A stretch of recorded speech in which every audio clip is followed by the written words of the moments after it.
To be silent is to be complicit. Not sure I entirely agree with that argument, but it has some merits. Also, not sure it's my place to speak on this topic. Definitely not qualified to speak at the very least. But I keep seeing the old arguments online, and if silence makes me complicit, then I intend to speak up and say my piece. If you can't take hearing this story again, I don't blame you, but I would encourage you to donate to the charities linked below. George Floyd was murdered by a police officer, one Derek Chauvin. I say murdered because any idiot will tell you that keeping a knee pressed on someone's neck is not good for their health, especially if they're trying to tell you they can't breathe. And even if we are being generous to this murderous police officer, and say George Floyd was resisting arrest, the idea that the officer's best available option was to start crushing George Floyd's neck with his knee is at best absurd. As of now, June the 2nd, 2020, the officer has been charged with third-degree murder and second-degree manslaughter. The thing is, we've heard this story before. It comes in 3 acts. First, officer gets charged with murdering a black man. Second, officer goes to court. Third, judge clears them of all charges. Start from the top, maybe change that gender, and repeat over and over and over again. Consistently, black lives are being ended by police officers. And for what? Well, this time, someone thought he used a counterfeit $20 bill to pay for some cigarettes. Why, the suspicion of a non-violent crime? Well, I'm shocked that they didn't send an entire SWAT team to gun down this depraved monster. Black lives matter more than $20. They matter just as much as your life, and they matter just as much as mine. And yet, police are consistently willing to kill them. And God help them if they protest.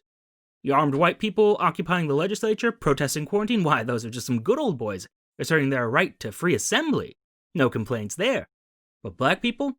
Protesting the murder of yet another man by the police? Get out the tear gas and rubber bullets. We got ourselves a riot. And if the crowds aren't aggressive enough for them to justify some violent retribution, well, that's what the tear gas and rubber bullets are for. Oh, looters among the protesters? Why, that totally invalidates the idea of not murdering black people for being black. How wrong I was to support their cause. We see this pattern again and again. Keeps repeating. People have tried peaceful protests. Colin Kaepernick took a knee, and that infuriated people. You can't protest like that. People keep citing Martin Luther King and ignoring the fact that he was killed for daring to protest peacefully. They're protesting the wrong way. Well, people tried the alternative, and it didn't work. What are they supposed to do? Lie down and die so they don't inconvenience you? I wish I had a solution, a plan, or a way to fix this. If you're looking for hope, I'm afraid I really don't have much to offer. Maybe this cycle of pointless violence and murder just continues. Or maybe, hopefully, when all this is over, the pattern breaks and we finally get to excising this cancerous racism at the heart of our criminal justice system. All we can do is nudge reality a little bit in the right direction. If you have the cash to spare, there are numerous charities out there doing fantastic work. If you don't, you can send letters or call your representatives in Congress. Do not let this go. People's lives depend on us fixing this unjust system.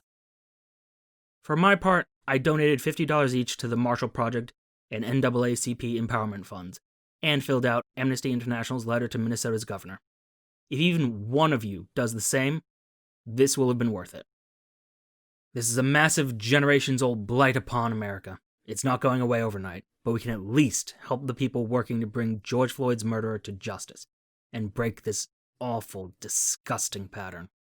Thank you for your time, and take care of each other.